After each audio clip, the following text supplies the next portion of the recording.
High prize of life, the crowning fortune of a man, is to be born with a bias to some pursuit, which finds him in employment and happiness. Emerson.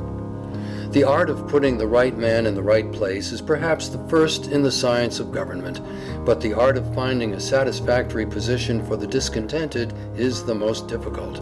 Talleyrand. It is a celebrated thought of Socrates that if all the misfortunes of mankind were cast into a public stock in order to be equally distributed among the whole species, those who now think themselves the most unhappy would prefer the share they are already possessed of before that which would fall to them by such a division. Addison. I was born to other things. Tennyson.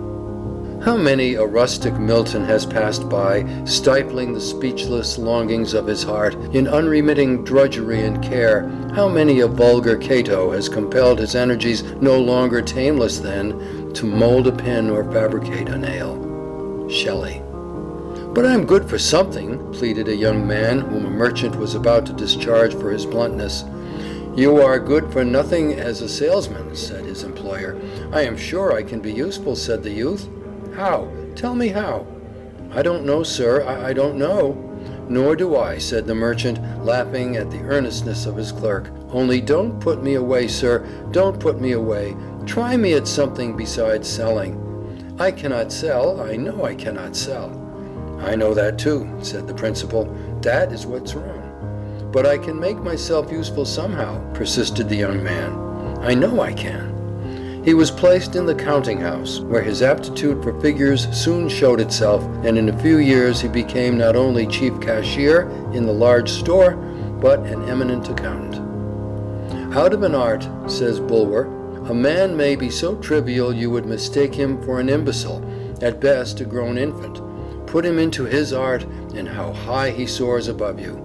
How quietly he enters into a heaven of which he has become a denizen, and unlocking the gates with his golden key, admits you to follow, an humble, reverent visitor.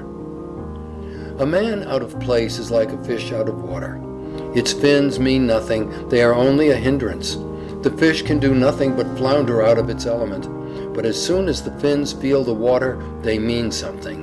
52% of our college graduates studied law, not because in many cases they have the slightest natural aptitude for it, but because it is put down as the proper road to promotion. A man never grows in personal power and moral stamina when out of his place. If he grows at all, it is a narrow, one-sided, stunted growth, not a manly growth.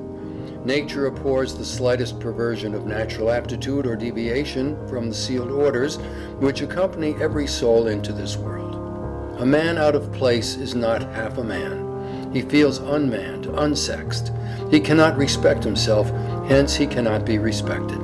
You can enter all kinds of horses for a race, but only those which have natural adaptation for speed will make records.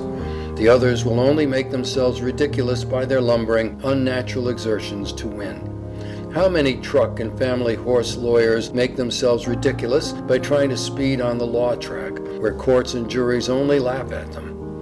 The effort to redeem themselves from scorn may enable them by unnatural exertions to become fairly passable, but the same efforts along the line of their strength or adaptation would make them kings in their line.